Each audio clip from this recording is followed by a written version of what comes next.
Hello বন্ধুরা, আসসালামু আলাইকুম। আশা করি তোমরা সবাই ভালো আছো। তোমাদের দোয়ায় আমি অনেক ভালো আছি।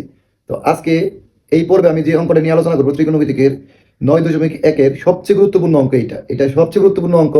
অধিকাংশ সৃজনশীলেই বোর্ড পরীক্ষায় এই প্রশ্নটা থাকে খতে এবং গ নাম্বারে। তো তোমরা ইচ্ছা না করলে তোমরা যাচাই করে দেখতে পারো, এই প্রশ্নটাই দেখবা অধিকাংশ সময় আছে। তো খুবই গুরুত্বপূর্ণ অঙ্ক এটা।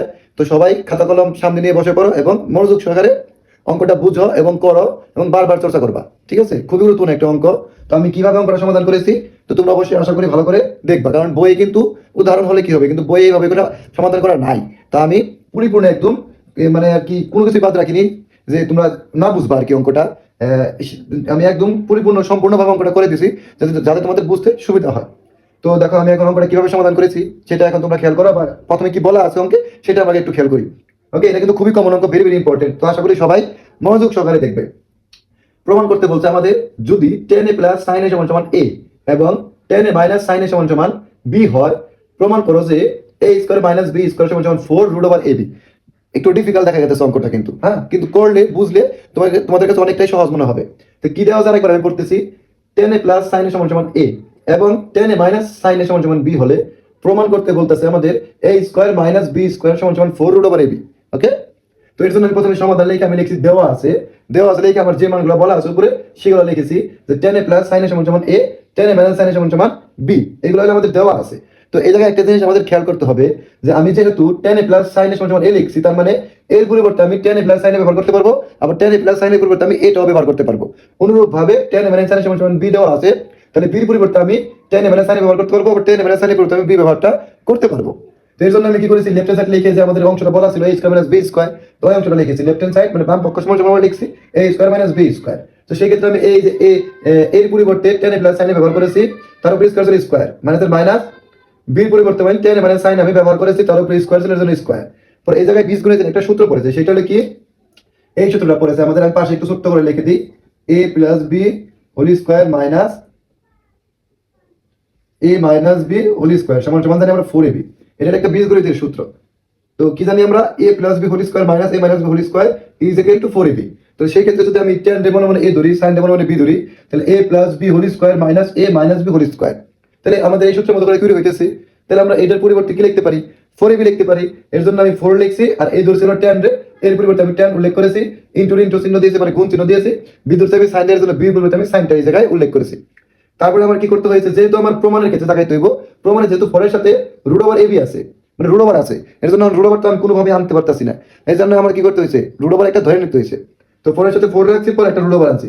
এখন রুট আনলে তো হবে না, কারণ কি, রুট আনলে আমি যে মানটা আনবো পরবর্তীতে ওই মানটা যদি আমি গুণ ভাগ যোগ বিয়োগ করি, তাহলে আগের যে মানটা থাকে ওই মানটার মতো করে বের করতে হবে, মানে জানি বের হয় আর কি। ওইভাবে ওই সিস্টেম করে আমাদের একটা জিনিস আনতে হয় যদি আমরা বাইরে থেকে কোনো কিছু আনতে চাই।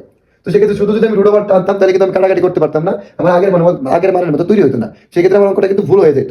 এর কারণে আমি রুট আনার সাথে সাথে প্রত্যেকটা অনুপাতের সাথে একটা করে স্কোয়ার আমি নিয়ে মানে আনছি, জানি স্কোয়ারের রুট আমি কি করতে পারি, কাটাকাটি করতে পারি। আর স্কোয়ারের কাটাকাটি করে জানি আগের অঙ্কটার মতোই মানে আগের মানের মতোই বের হয়। কারণ আমি যে মানটা থেকে আরেকটা মান তৈরি করলে আবার ওই তৈরিকৃত মানে ভাঙাইলে আগের মানের মতোই বের হইতে হবে, এটা হলো শর্ত। এর জন্য আমি রুট সাথে সাথে একটা করে স্কোয়ার নিয়ে মানে নিয়ে এসেছি। পরবর্তীতে আমি কি করছি, 4 এর 4 রুট রাখছি, tan স্কোয়ার রাখছি, sin স্কোয়ারের সূত্র ব্যবহার করেছি আমি। sin স্কোয়ারের সূত্র জানি আমরা 1 মাইনাস cos স্কোয়ার থিটা, এর জন্য আমি এটাকে 1 মাইনাস cos স্কোয়ার থিটা ব্যবহার করেছি। পরবর্তীতে এই ব্র্যাকেট মানে জানি আমরা গুণ বীজগণিতের ভাষায়, সেক্ষেত্রে 4 এর 4 রুট রেখেছি, 10 আমি 1 দিয়ে গুণ করছি, tan অক্ষে tan স্কোয়ার মানে tan স্কোয়ারকে আমি 1 দিয়ে গুণ করেছি, tan স্কোয়ার অক্ষে tan স্কোয়ার থিটা হয়ে গেছে। তারপরে আমাদের মাইনাসের মাইনাস, tan স্কোয়ারে আমি cos স্কোয়ার দ্বারা গুণ করেছি, দুইটা অক্ষর গুণ করলে পাশাপাশি সুন্দরভাবে গুণ আকারে বসে যায়, এর জন্য tan স্কোয়ারে ইনটু cos স্কোয়ারে আমি গুণ আকারে বসিয়ে দিয়েছি। পরে tan স্কোয়ার আমি রেখেছি, মাইনাসের মাইনাস, এই জায়গায় আবার tan এর সূত্র আমাদের ব্যবহার করতে হয়েছে। tan এর সূত্র আমরা কি জানি, sin স্কোয়ারে বাই cos স্কোয়ারে, তাহলে এই যে tanটা ছিল tan এর পরিবর্তে আমি sin স্কোয়ারে বাই cos স্কোয়ারে ব্যবহার করেছি, into cos square theta cos স্কোয়ারটা আমি ব্যবহার করেছি, লিখেছি। পরে cos স্কোয়ার উপরে নিচে আমাদের কাটাকাটি হয়ে গেছে, তাহলে বাকি থাকে 4 tan square a minus sin square a। পরবর্তীতে আমি কি করেছি, এই জায়গায় আরেকটা বীজগণিতের সূত্র ব্যবহার করেছি।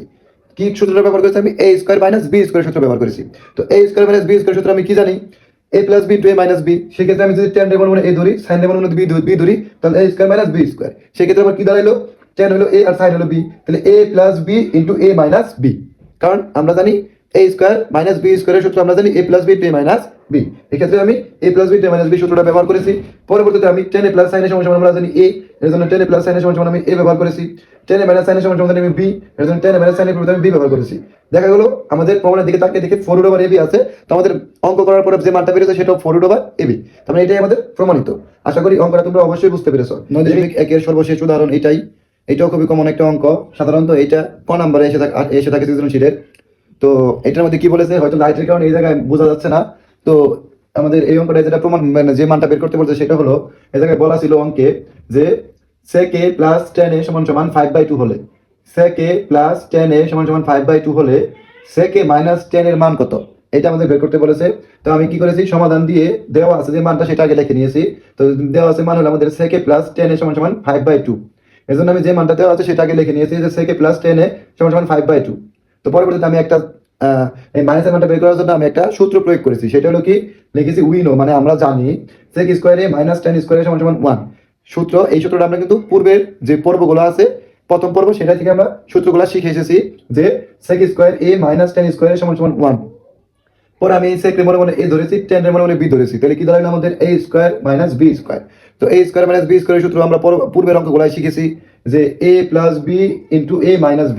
তো আমি মুখে মুখে কিন্তু ab বলতেছি, কিন্তু লিখতে সময় sec a আর টেন লিখতেছি, কারণ sec এর আমি sec এর এই মনে মনে a ধরেছি এবং টেন এর এই মনে মনে b ধরেছি, এর জন্য আমি ab পড়লেও এর পরিবর্তে b পরিবর্তে আমার sec a এবং টেন ব্যবহার করতে হইতেছে, যে a plus b into a minus b মানে sec a plus tan A into sec a minus tan A সমান সমান 1। তো sec a প্লাস টেন এর মান তো উপরে আমাদের বলাই ছিল 5/2, এর জন্য sec a প্লাস টেন এর পরিবর্তে আমি 5/2 টা লিখেছি, আর মাইনাসের যে অংশটুকু আছে ওই অংশটুকু আমি রেখে দিয়েছি সমান সমান 1 এর 1।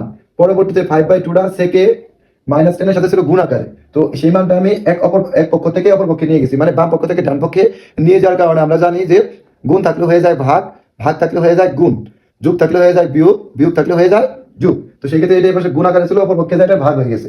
কিভাবে এই উপরে এক রাখছি, এই যে একটা দাগ দিয়ে নিচে 5/2 লিখেছি আমি, তার মানে এই দাগটা হলো ভাগ। ভাগের মূলত দুই ভাবে প্রকাশ করা যায়। তো এই যে 1/5/2 আমি লিখেছি, তার মানে 1 এর নিচে 5/2 আমি ভাগ আকারে সাজিয়ে দিয়েছি। পরবর্তীতে sec a মাইনাস টেন আমি রেখেছি, জটিল ভগ্নাংশকে সরল ভগ্নাংশ আনার জন্য উপরে একটাকে আমার আগে লিখতে হয়েছে, ভাগটাকে গুণ বানিয়ে দিতে হয়েছে, আর ভাগটাকে গুণ বানিয়ে দেওয়ার ফলে আমার নিচের যে ভগ্নাংশের মানটা ছিল সেটা বিপরীতকরণ হয়ে গেছে, মানে 2টা পড়ছে উপরে 5টা পড়ছে নিচে। দেন আমি উপরে 2 দিয়ে একটা গুণ করছি, 2 অক্ষে 2 নিচে 5 এ 5, তার মানে sec a মাইনাস টেন এর যে মান বের হলো সেটা বের হয়ে গেল আমাদের 2/5। আশা করি তোমরা অঙ্কটি অনেক ভালোভাবে বুঝতে পেরেছো, এবং যদি তোমরা বাসায় চেষ্টা করো, অবশ্যই না দেখে করার চেষ্টা করবে 2-3 বার, তো অবশ্যই চেষ্টা করলে তোমরা পারবে, আমি এটা বিশ্বাস করি তোমাদেরকে দিয়ে। তো তোমরা ভালো করে অঙ্কটা আবার বাসায় করবে এবং করে খাতার ছবি তুলে আমার কমেন্ট বক্সে দিয়ে দিবে। আশা করি সবাই আমার সাথে তোমরা থাকবে, তোমাদের জন্য আমি কষ্ট করতেছি, যেন আমার কষ্টটা সার্থক হয় এবং তোমরা ভালো রেজাল্ট করতে পারো, এটাই আমার মূল উদ্দেশ্য। এবং অবশ্যই আজকে এই অঙ্কের মাধ্যমে আমার বইয়ের যে উদাহরণগুলো দেওয়া ছিল কমন সেগুলো অবশ্যই আমি করে দেখিয়ে দিয়েছি। পরবর্তী ক্লাসগুলোতে আমি অনুশীলনীর ভিতরে যে কমন অঙ্কগুলো আছে সেইগুলো সমাধান করে দিব, এবং আশা করি তোমরা সেই অঙ্কগুলো সুন্দরভাবে করবে এবং দেখবে। ওকে, তো আজকের ভিডিও এই পর্যন্তই। আল্লাহ হাফেজ, সবাই ভালো থাকবে।